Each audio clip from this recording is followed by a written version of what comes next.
também uma coisa que você falou que é importante, que eu vejo, que é a educação, através de você livremente poder falar de produto A ou B, que prejudica muitas vezes, ou que não é rentável, né? E que é vendido livremente, muitas vezes, pelo mercado de corretagem e tal. Então você também tem críticas a isso, né?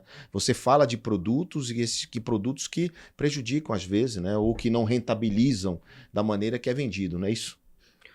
Mais do que isso é muitas vezes a forma com que esses produtos são comunicados, né? Eu sempre falo que não existe produto de investimento ruim.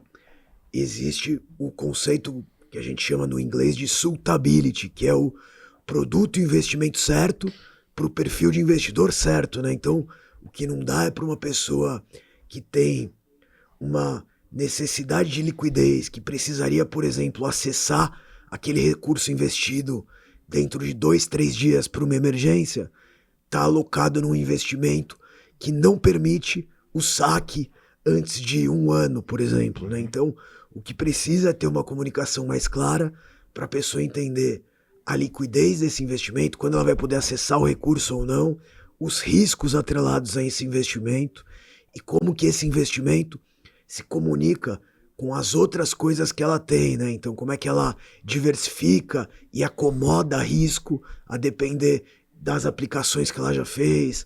Então, a minha crítica é muito mais a como esses produtos são São ofertados, comunicados à a como são população. comunicados, do que necessariamente demonizar um ou outro produto.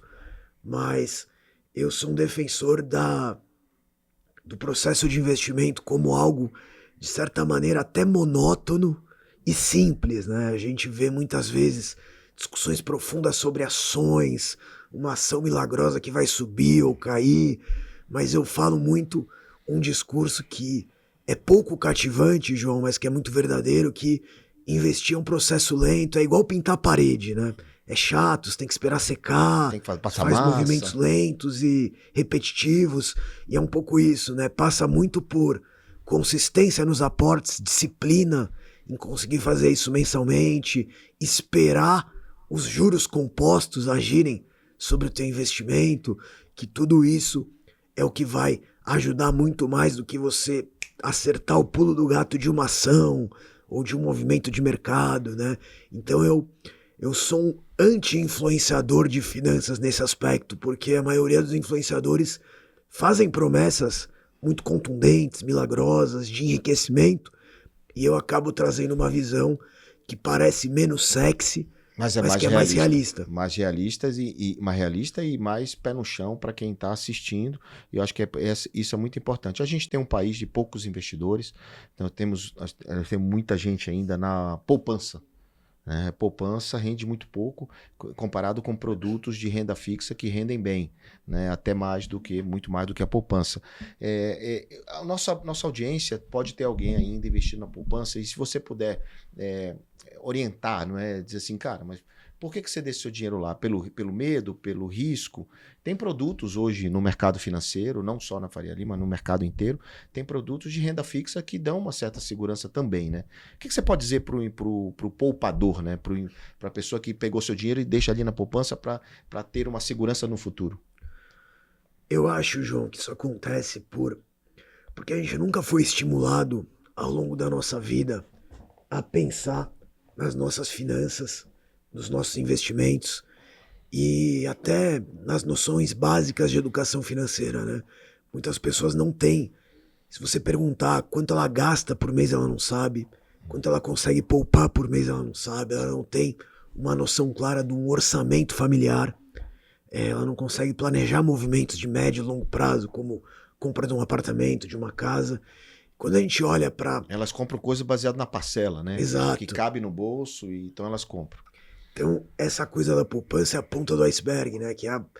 Quando a gente olha para alocação de investimentos, a pessoa que parou e conseguiu botar dinheiro na poupança, por mais que a poupança seja uma opção ruim, ela já está à frente de uma boa parte dos brasileiros que não conseguiu cumprir a etapa anterior, que é gerir o orçamento familiar dele, ter uma sobra orçamentária e conseguir pegar essa sobra e botar seja lá onde for, como a poupança.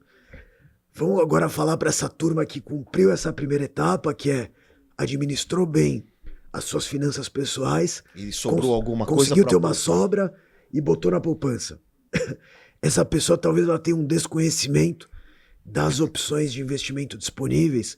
Tem uma opção que é mais segura que a própria poupança, que é o Tesouro Direto. O Tesouro Direto é um investimento que você empresta dinheiro pro governo, você compra um título público do governo, que já paga uma remuneração que é bem maior da poupança, e você assume o risco país, né?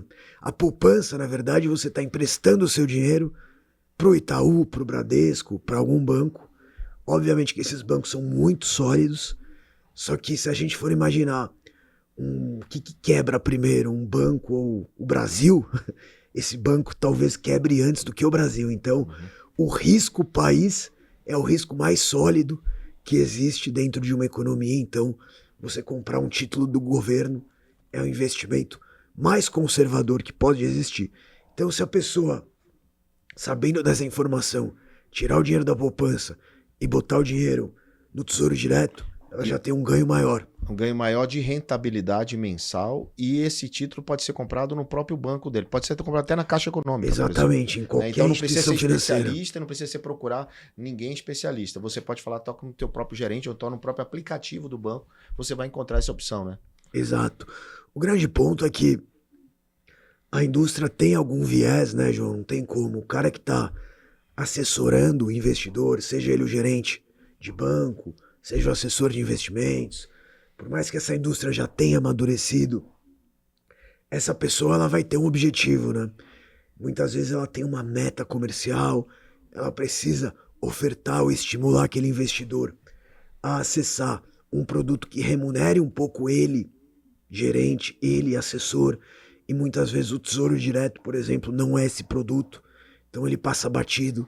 Então a própria indústria não ajuda tanto assim no processo de educação financeira, por isso que é tão interessante e tão fantástico esse movimento de democratização do mercado que a gente viu a partir dos influenciadores digitais, né? Muitos criam conteúdo com muita recorrência, com várias formas de comunicar, mais ou menos tecnicismo, mais ou menos humor, no YouTube, no TikTok, no Instagram.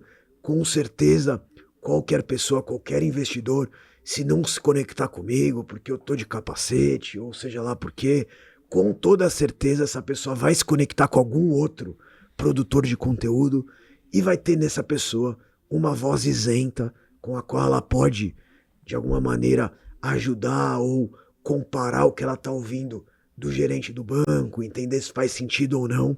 Tem um dado interessante do Instituto Illumio, João, que mostra que dos brasileiros que investem, 65% deles já tomaram uma decisão de investimento baseada no comentário ou no conteúdo de algum influenciador digital. É muito alto esse percentual. Muito alto, é.